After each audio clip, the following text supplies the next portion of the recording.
আমি মোহাম্মদ আজাদ হোসেন, প্রধান শিক্ষক, বাংলাদেশ রেলওয়ে স্টেশন কল্যাণ উচ্চ বিদ্যালয়।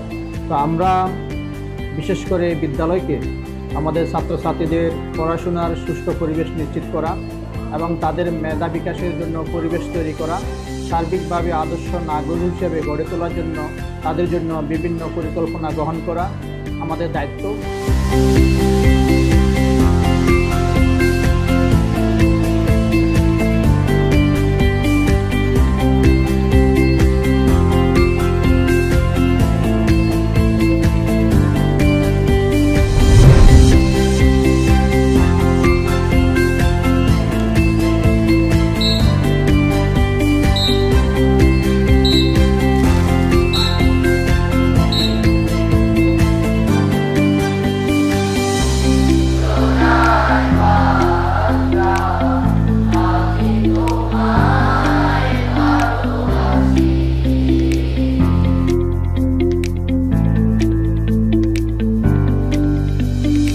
আসসালামু আলাইকুম।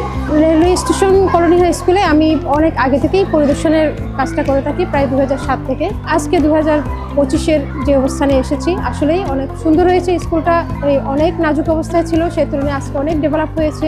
সুযোগ্য প্রধান শিক্ষক, সুযোগ্য ম্যানেজিং কমিটি এবং সর্বোপরি শিক্ষকরা সবাই মিলে একটা টিম ওয়ার্কের মতন কাজ করেছে।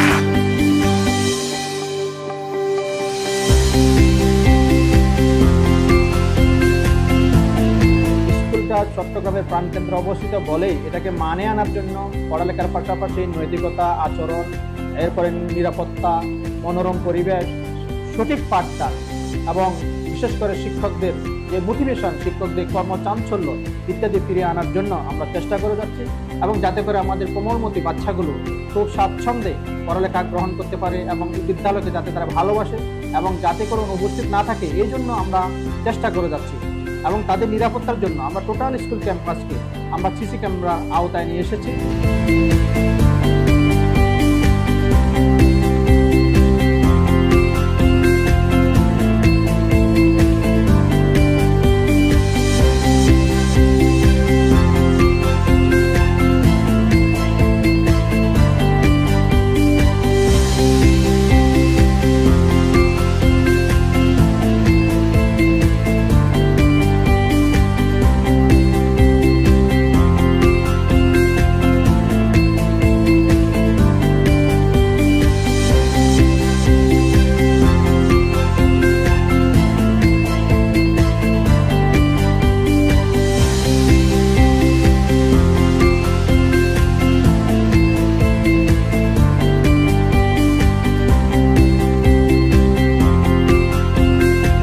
পাশাপাশি যে বিভিন্ন স্বাস্থ্য সচেতনতামূলক প্রোগ্রাম, যে ব্লাড গ্রুপিং এবং বিভিন্ন রুটিন চেক আপ, এটা আমাকে আসলে খুব মুগ্ধ করেছে এবং এখানে বেশ সাড়াও পাচ্ছি, ইনক্লুডিং স্টুডেন্টস, টিচার, গার্ডিয়ানরা সবাই অনেক সাড়া দিচ্ছেন, ভালো লাগছে। পাশাপাশি আজকে সুন্দর একটা অডিটোরিয়াম দেখলাম, আসলে এটা খুব সুন্দর উদ্যোগ, একটা গোছানো পরিবেশ।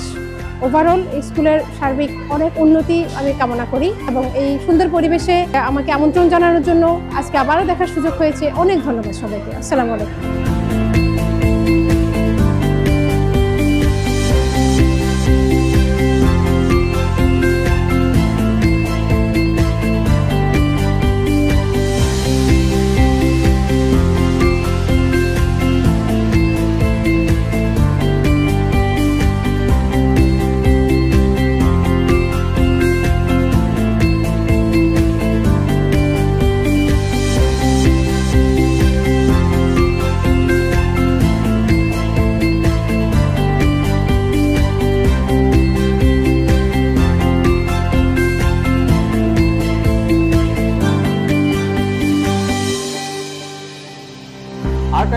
জানাচ্ছি, খেলাধুলা আমাদের স্কুল বিভিন্নভাবে জাতীয় পর্যায়ে, বিশেষ করে থানা পর্যায়ে, জেলা পর্যায়ে আমরা বিভিন্ন ফুটবল, ক্রিকেট ইত্যাদি খেলা আমরা খুব সাফল্যের সাথে আমরা সেগুলো সম্পন্ন করতে পেরেছি এবং আমরা খেলার জগতে আমাদের ছেলেপেলেরা যথেষ্ট ভূমিকা রাখছে এবং আপনাদের সহযোগিতা এবং সাফল্য কামনা করে আমি কিছু কথা এখানে শেষ করছি। আসসালামু আলাইকুম রহমতুল্লাহ।